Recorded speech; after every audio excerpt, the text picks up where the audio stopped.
All right, everyone. Joining us here this week is driver of the number 2 Discount Tire Ford Mustang Dark Horse for Team Penske. It's Austin Cindric. Austin is going to be with us for the next 15, 20 minutes. If you've got a question for him, please, by all means, raise your hand. If we don't get to you there, send me a chat with your question. I'm happy to ask it here through the chat if you like. So, Austin, to kick things off, looking forward to this weekend at COTA, I kind of want to start with some of your road course racing background. You've had the opportunity to race, GT4, GT3 Mustangs. 24 Hour just recently concluded that opportunity to get on the podium and such. What does that road course racing background, does it help you as we kind of look at a race like this at COTA this weekend? I think certainly having that experience doesn't hurt. It's a lot of similarities, but at the same time, comparison to endurance racing, quite a few differences as well, and how the cars work and so on. But obviously, kind of got my warm up, if you will, at the Rolex earlier this year. A lot of hours, a lot of laps logged in the GT3 there. But certainly looking forward to going back to COTA, kind of seeing what the new layout's about and what kind of new challenges that brings up. All right, very good. If you've got a question for Austin, raise your hand. Just a couple of things here. Austin led the most laps in the 500 a few weeks ago, 59. Ford has led 72% of the laps so far through the first two races, and Team Penske has led 55% of those, with Austin, Ryan, and Joey leading 256 of 467. So with that, let's kick it off with Bob. Bob, you get the first question. Go ahead. Yeah, Austin, you said you were going to probably talk to Larson. I was curious if you did and how that conversation went.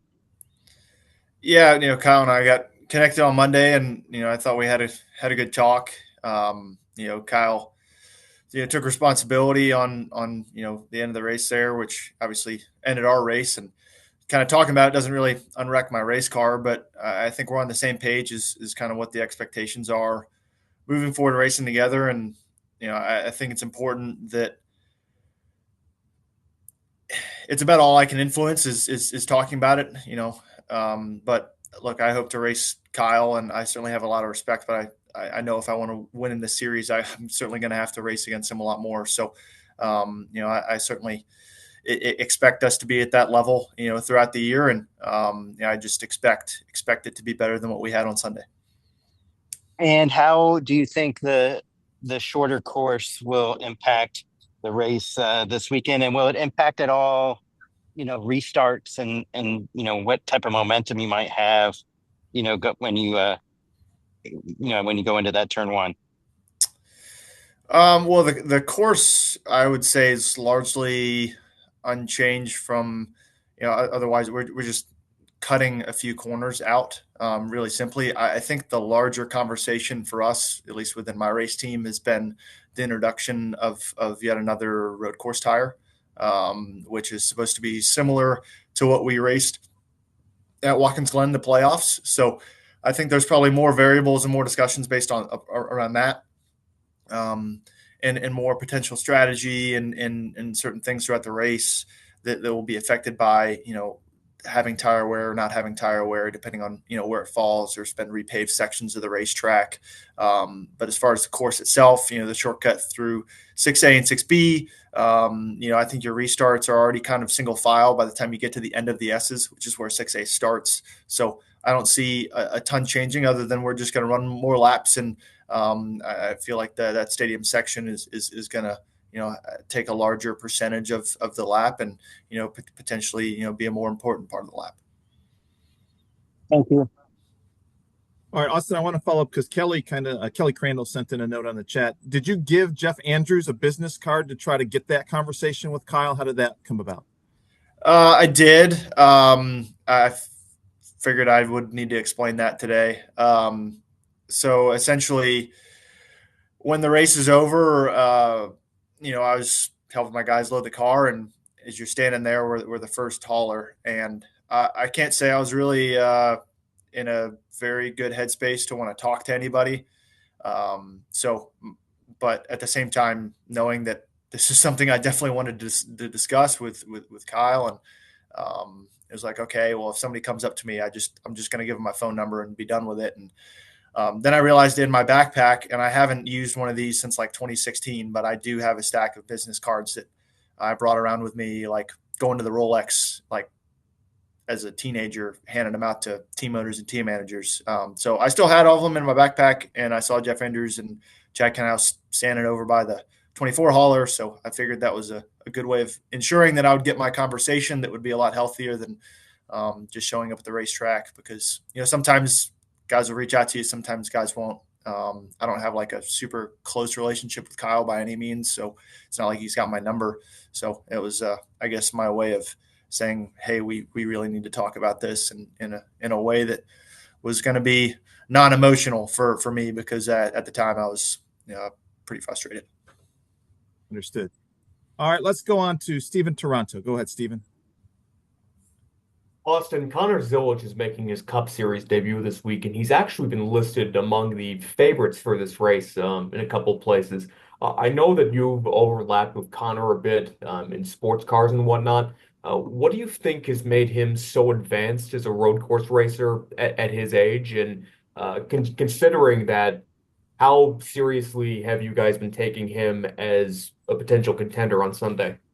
Well, I think you look at the field, and you could probably pick out 12 guys that you could think, could contend for the race win. And I think Connor's certainly talented enough to have pace. I think there comes with a lot with having your first Cup Series race. But, I think he's done stuff in IMSA that's been super impressive to me, with the 12 hours win, last year at Sebring. I think for me, the finishing stint and all that, I think he's done an exceptional job, especially at his age, and he's coming up through the ranks quite quickly. So it'll be interesting to see how he gets on. But there's no doubt that I'm sure he'll have some pace. Thanks, Austin. Appreciate it. Thank you, Stephen. Let's go on to Chris Powell. Go ahead, Chris. Yes. How you doing, Austin? Good, sir. How are you? Pretty good. What is the biggest challenge you anticipate in this race, as far as maybe tire management, braking zones, or anything else in particular? Yeah, I think the tire management, as I touched on earlier, will be the biggest variable going into the weekend. As far as in the last few years we've been there hasn't been a large amount of tire fall off at race pace. So this tire that we're bringing up that I feel like is worth adding hasn't, to the best of my knowledge, been on the racetrack before. So it's kind of new to everyone, and we have the couple sets of tires for practice to be able to feel that out.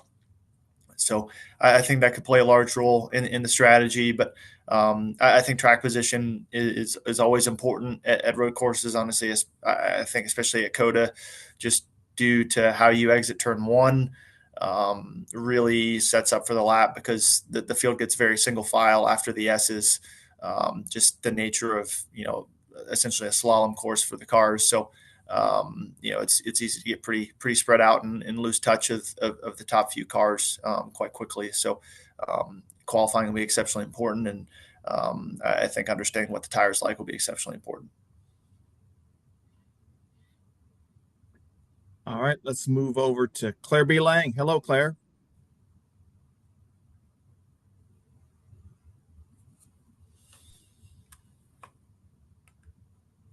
All right, Claire, I see you're still muted. Your screen's gone dark.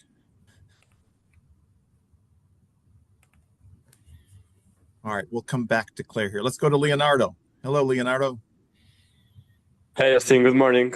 Hi. Considering your last qualifying results and also race results, what do you think the team needs this year to be performing to make a top 5 or even a better result? Thanks. Yeah, I think at COTA for us, last year was certainly a frustrating event, because I felt like we had a top 5 car, and we got in a wreck on the first lap and caved in the nose, and really damaged the kind of the plumbing to the engine. So I was down probably 50, 100 horsepower the rest of the race, which was exceptionally frustrating. I actually rewatched that race today and relived some of the frustration of that. So it's been one of our better road course events, but I would still say the expectation for us is probably a little bit higher than a solid top 10 at some of these tracks. So I think going with the mindset that we definitely need to be better, and the new layout and the new tire definitely provides some different challenges and some different opportunities. Thanks, Austin. Thank you. All right, Claire B., you look poised. You look like you got everything straight. Go ahead. Yeah, I lost power for a second there. Sorry. I'm really interested in, I've covered you for a long time, and you spoke up about Kyle Larson. And when did you kind of start thinking, okay, I'm going to speak up more, even if it is something where, I'm going to walk down there, I'm going to go talk to him, that maybe that's coming out of you now when you feel it's been unjust? I don't know. It's hard to say. I felt like I could have said a lot more than I did. So, I like to honestly keep that behind closed doors. So if you felt like I spoke up and I felt like I was holding back, that tells you how upset I was with the situation. So, and it's still something I'm relatively upset about and gets the blood pressure going a little bit. But that's racing. I mean, I'm not the only one that's been in those positions and felt like they haven't been able to capitalize on an opportunity to win a race or had somebody else, be the cause of that. And it doubles down with it being 2 weeks in a row. And at this level, it's, race wins don't fall out of the sky. So you got to work at them, and it's hard to put yourself in that position. And it's just part of it. So as far as me sharing and being open about certain things on track, I guess that was me not being very open about certain things. So that maybe tells the picture right there. What could he say to you that would make a difference at that point? And, would he say anything? And it's interesting to watch because, we're not in the cars. It's the end of the race. Denny Hamlin said, I'm sick of hearing, well, that's just super speedway racing. And, you can't use that as an excuse all the time. There's a lot to digest and break down. So would there be anything he could say at this point or has said back? Well, I've always viewed it, and whenever I explain to people that don't often consume, especially, what if it's drafting style races or just NASCAR racing in general, it's a very social sport for a few different reasons. One, there's so many high level drivers. Two, we have so many races on the schedule. And three, we spend the majority of our time racing instead of just driving. And I think that's what separates NASCAR from really all other forms of motorsports. So you have all these kind of individual existing relationships with all the drivers that you compete against. And I think it's important to talk because you got to share perspectives and share experiences. Like I said earlier on this call, like it doesn't make anything better. It doesn't, give us points. It doesn't do anything for my season to have that conversation. But I think the words that you can share are fantastic, but as long as you're able to follow through, and I think those conversations are kind of between drivers and are all managed differently. But like I said, I think it all comes down to what that looks like on track and how that respect is shared. And if it's not, or if it is, I feel like having an more open relationship to talk about things and work through things is the first step to getting better. And one other quick thing, when you go to COTA this weekend, there's another thought, oh, hey, that's just road course racing. And then people do things. What will you not put up with? What, after what you've been through now, are you like, I'm not taking that at a road course? And don't say that's just road course racing at COTA. Yeah, I think as far as, essentially, if you're asking me driver ethics, I feel like I've always tried to be very consistent in how I race, and also consistent in when I've screwed up. So I can't speak for anyone else or try and understand some others' decisions, but as far as I'm concerned, being consistent, whether if it's being aggressive and not giving an inch or being smart at the right times, I try to treat most the same. So as far as predicting the future, I can't. Best way is to be just faster than everybody at a race like this. Yeah. Thank you. Good luck. All right. Thank you. Mm-hmm. All right, Claire, thank you. Let's go to Trey Downey. Hello, Trey. Thanks, Dan. Hey, Austin. Want to look ahead to the rest of the West Coast swing coming up over the next couple of weeks. Next week at Phoenix, the option tires being introduced. Team Penske has been dominant at Phoenix in the next-gen car era. Do you think the introduction of that tire, I don't know if even the playing field is the right term, but kind of, will everybody have more of a learning curve at Phoenix next week than we have the past couple of races there? Gosh, you've certainly caught me off guard. Can't even think that I've put any thought into Phoenix whatsoever. So you just live week to week here. But even the option tire, I kind of had that in the back of my head. But no, it's a variable for sure, and I think it changes strategy. I don't think it changes.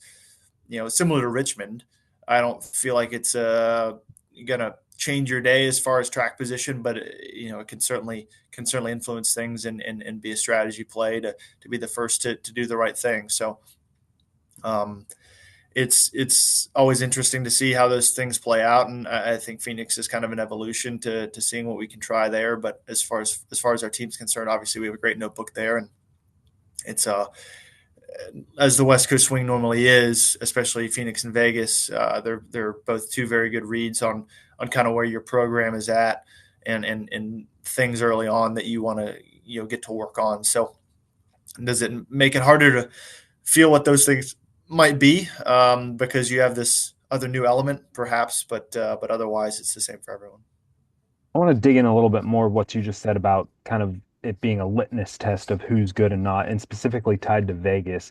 Vegas has always been, I feel like everybody's like, we're going to know who's good when we get to Vegas. We'll know who the top guys are, who needs to work. With how varied the schedule is and stuff like that, is that still the case? Is Vegas one of the best tests out there is who's good and who's not good? I mean, it's a track that challenges the car in most ways. You're dealing with handling and versatility and raw speed. So yeah, it's one of the first racetracks that we go to that does challenge kind of all those things or checks most of the boxes. I think another thing that's worth pointing out is that in the first two races and even after COTA this weekend, our pit crews have yet to actually do like I would say a normal 4-tire pit stop, not waiting on fuel, not road course, geometries and cambers and so on like that. Those guys have been jumping over the wall already this year, for 2 races and it'll be a third one this weekend, and haven't actually kind of gotten to let their hair down and see their full potential as well. So I think that's another element to add on to that way with, Phoenix and Vegas are kind of going to be the first races we're going to get to see those guys, give it their all and what they've worked on in the off season. So it's I think it feels that way for everybody. You kind of get to into the more, normal, handling style races that we have on the schedule. And that's why I feel like, Vegas falls in line just with that. Thank you. Austin, we got 2 more here in the queue. We'll go to Nate Ryan of NBC Sports and, dare I say, co-host of Hauler Talk with Amanda Ellis and Mike Ford. Are you a co-host, a moderator? How would you view your role, Nate? I don't want to get that right. I would view it as contributor. There you go. Please don't put any of that on the transcript, Dan. I Thanks will for calling on me. I will not. Austin, I can hear the frustration in your voice and I can see it in your face. And certainly I can understand what you're saying, that talking to Kyle Larson's not going to unwreck your race car and you can't change the past. But at the risk of making your blood pressure go up even more, there's a strong case you could be sitting here with 2 victories. And I'm sure that's something you're going to be thinking about until you make the playoffs, until you qualify for the next 24 races. How do you get past like these first 2 weeks? Is there something you tell yourself or the team sort of believes in here to just sort of put the last 2 weeks behind you and still run well in hopes of making the playoffs? I think you just described racing. It's why I love having a 30-plus race schedule, is because I can just go absolutely dive headfirst into my prep work. If I'm going to use Atlanta as the example, by the time our plane landed from a relatively short flight, I was already done with all of my notes and my debriefs, and I had all of my thoughts documented for the team on the event. And by lunchtime on Monday, I had a call scheduled with Kyle, and by Tuesday, I'm completely over at least the work that needs to be done for it. So that's kind of how I process those things. But yeah, I think by the time I get to the racetrack, it's back to business, and there's plenty of other things to focus on. But it's easy to say all that, but yeah, it certainly is frustrating. Even when people go, oh, you're still 4th in points, like that's just as much of a kick in between the legs as it is, losing all those points that we could have had. So it's difficult, but that's just the sport that we're in. That's, I'd rather have the big opportunities become missed opportunities than not have the opportunities at all. And my team's done an exceptional job. I feel like I've been able to match that effort at these races, and I see no reason why we can't continue to do that.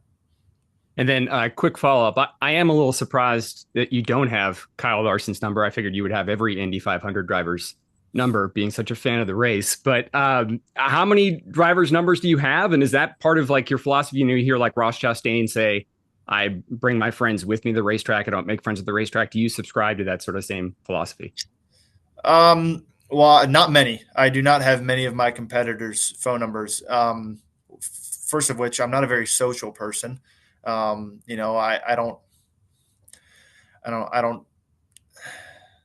don't view getting to know people away from the racetrack as, if anything, it's a competitive distraction, for me. So, I have people that I'm friendly with. I mean, I have guys that I enjoy spending time with. I feel like I have a good relationship with my teammates on and off the racetrack. But yeah, I think I'd say the majority of the Cup field I'm not in contact with really at all. Honestly, if it doesn't take anyone, it doesn't take much to realize, like, you look at the driver intro stage and you kind of see who likes talking to each other. And most of the time I'm kind of just sitting at the front of it waiting for the race to start. So it's kind of the only thing that really matters to me, because at the end of the day, I think it's just easier for me to separate it all. If we're just competitors and that's the only relationship that exists, I feel like that's a lot simpler for me. Right on. No judgment from a fellow introvert here. Thanks, Austin. Thanks, Dan. Yeah, thank Sure you. thing. All right, guys. Let's finish up with Paula. Go ahead, Paula. I have a big question about Miami change on the calendar this year. We used to have Miami on the place off, and this year we have all the way down in March. What do you think in this year affect Miami's not on the place off for the regular calendar on NASCAR?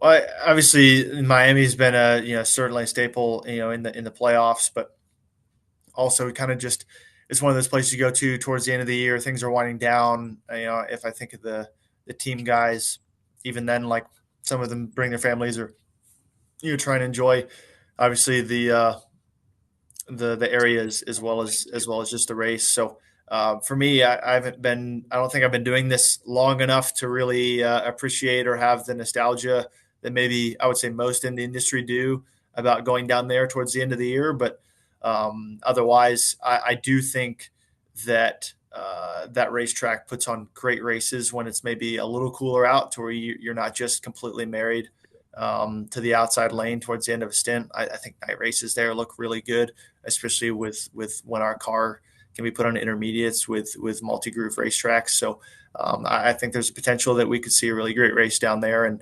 I think that's a racetrack that is certainly capable of it. Thank you so much, Austin. Thank you.